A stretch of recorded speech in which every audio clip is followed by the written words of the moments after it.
Hey, Anna, will you help me find a home in the best school district?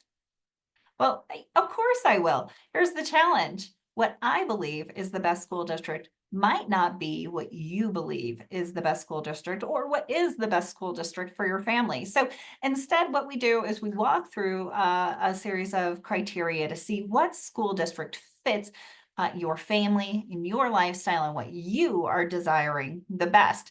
There's some great resources for this, and we're going to take a look at the top 10 things that we look at. And I've got a special bonus that most people don't consider. My name is Anna Kibble. I'm your partner for everything real estate, and I serve the Denver metro area. I'm a residential realtor, and I really help people solve problems like this. Where should we go? And what school is the best one for us? So let's take a look here. All right.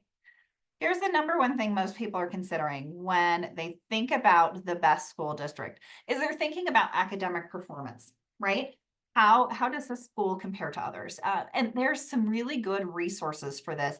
A great one is greatschools.org. Greatschools.org.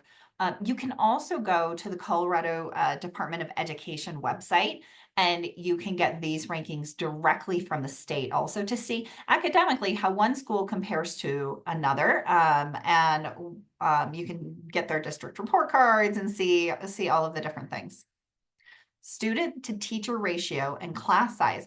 Now, smaller class sizes can allow for more personalized instruction and support, but they're actually looking at, in some school districts, they're looking at keeping class sizes small, but making school size bigger. Isn't that interesting? When the school size is bigger, they're able to offer different levels of diversity and inclusion, but they're also able to offer different enrichment programs and allow a lot more variety for the students to be able to get to. I know where we live, they're looking at combining like elementary schools to create these larger campuses with more student enrichment programs. So that's something to consider as well. Special programs and extracurriculars. What about things like STEM schools, charter schools, arts programs, athletic clubs, all of those things? If your child is particularly interested in or gifted in a particular area, you should look for a school district that's able to provide those offerings for your kiddo. Safety and security. All right, this runs the gamut, and it's often a place where people have some disagreements, right? How they think schools are more safe and secure might be different than others. So you can take a look at this in different school districts. They're going to have different policies, different ways to keep their campuses safe and secure.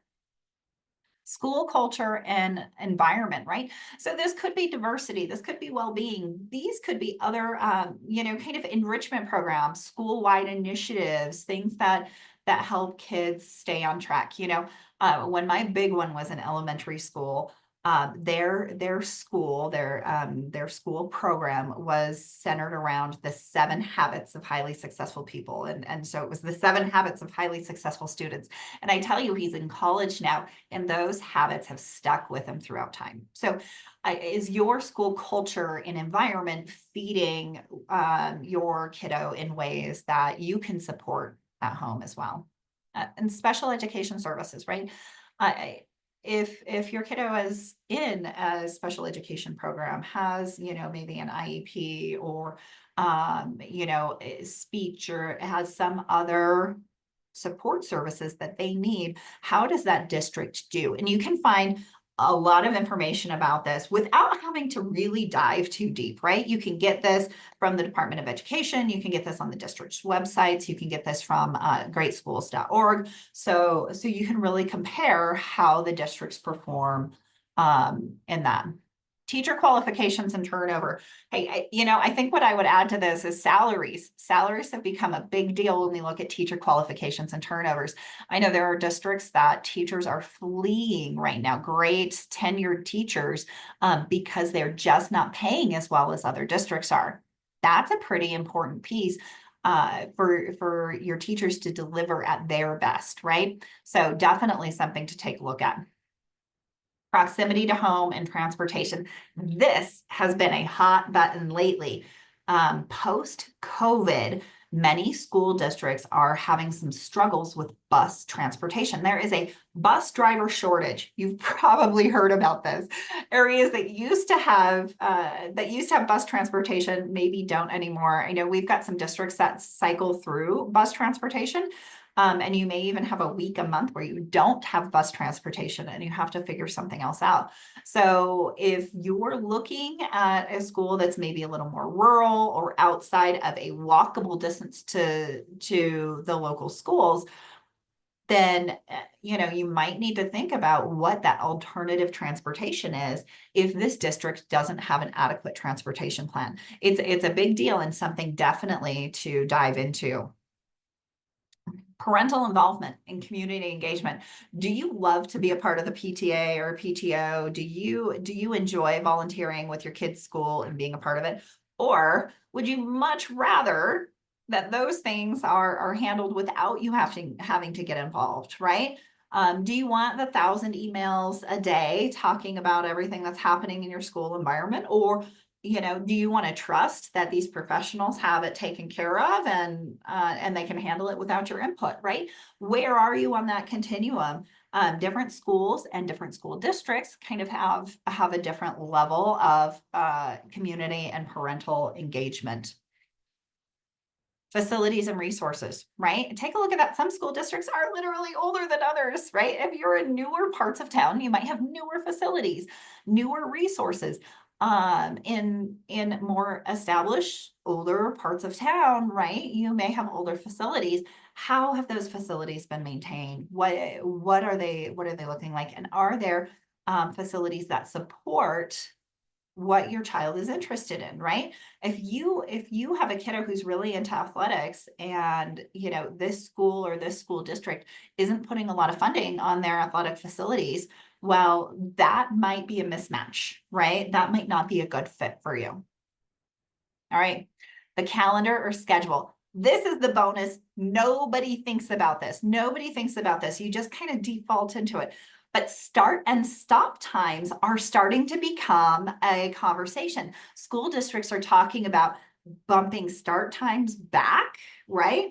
So that kids have a little bit of a later start in the morning. Some school districts do a better job of aligning multiple schools. If you have kids that are in elementary school, middle school, and high school, do those start and stop times align in such a way where transportation isn't an issue for you, where you can get the kids to and from school okay? And breaks and vacations. Ooh la la, did you know that this was different from one school district to the next? I'm filming this actually at the tail end of our fall break. Fall break isn't a thing that most school districts do, but some of them do. And it's a great time, especially if your family likes to vacation, take some time off in the fall. You can do that without having attendance issues in the spring, right? So fall break is something that our school district does.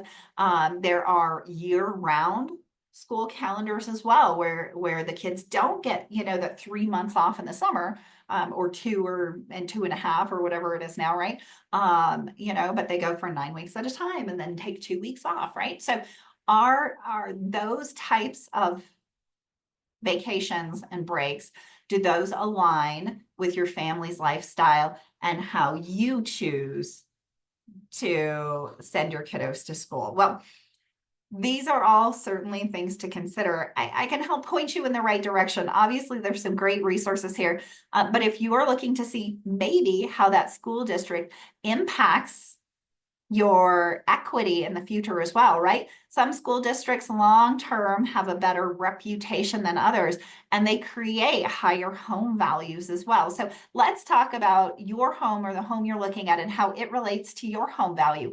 I'm at 303-669-2194. Anna Kibble, your partner for everything real estate.